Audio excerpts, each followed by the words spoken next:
Welcome back sa Pinoy Foodie. Sa video na to, ituturo natin ang isang masarap at malusog na recipe, ang broccoli patty. Ang broccoli patty mga ka-foodie ay perpektong pang-ulam o merienda at sigurado magugustuhan ito ng buong pamilya. Kaya manood na tayo at simulan na natin ang pagluluto. So gagamit tayo mga ka-foodie ng 3 cups na minced broccoli, 2 pieces ng onion, minced din mga ka-foodie. And maglalagay din tayo mga ka-foodie ng 1 teaspoon garlic powder, 1 teaspoon black pepper, 1 teaspoon salt, and maglalagay din tayo dito or gagamit tayo ng 4 na pirasong itlog mga ka-foodie sa ating broccoli patty mixture. Para pag pinrito natin ang ating patty, hindi siya basta-basta na madudurog sa ating prituhan. And maglalagay din tayo mga ka-foodie ng 1 cup all-purpose flour, 1 cup cornstarch. So, ganyan lang kasimple ang ating ingredients na gagamitin sa ating broccoli patty. And then, ngayon mga ka-foodie, haluin lang natin maayos or mabuti ang ating mixture.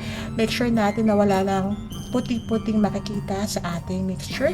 And then, maganda rin mga ka-foodie na mahalo siya mabuti para make sure natin na pantay-pantay ang kanyang lasa. Pag hindi kasi nahalo ng mabuti mga ka-foodie, pwedeng isang part dito ay maalat, ang isang part naman dito ay walang lasa. Kaya pag ganito namang itsura mga ka-foodie, pwede na natin siyang prituhin sa ating lutuan sa ating non-stick pan.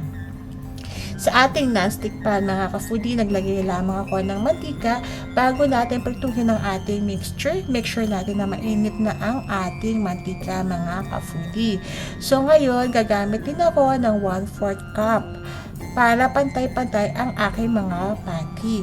So ngayon, sa pagluto or sa pagprito ng ating mga patty, mga ka-foodie, mga 3 to 4 minutes lang siya bago natin siya i-flip over.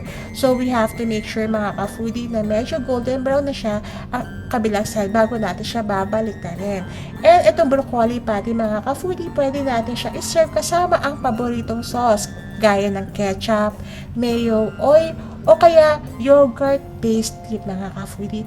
At yan na ang aming simpleng broccoli patty recipe. Masarap at malusog na ulam o merienda na sigurado magugustuhan ng buong pamilya. Kaya subukan na lutuin ito mga ka-foodie at huwag kalimutan mag-like, subscribe at mag-iwan na rin ng comment sa baba para sa susunod natin mga video. Salamat sa panonood at samahan kami sa susunod mga ka-foodie. Until next time, bye!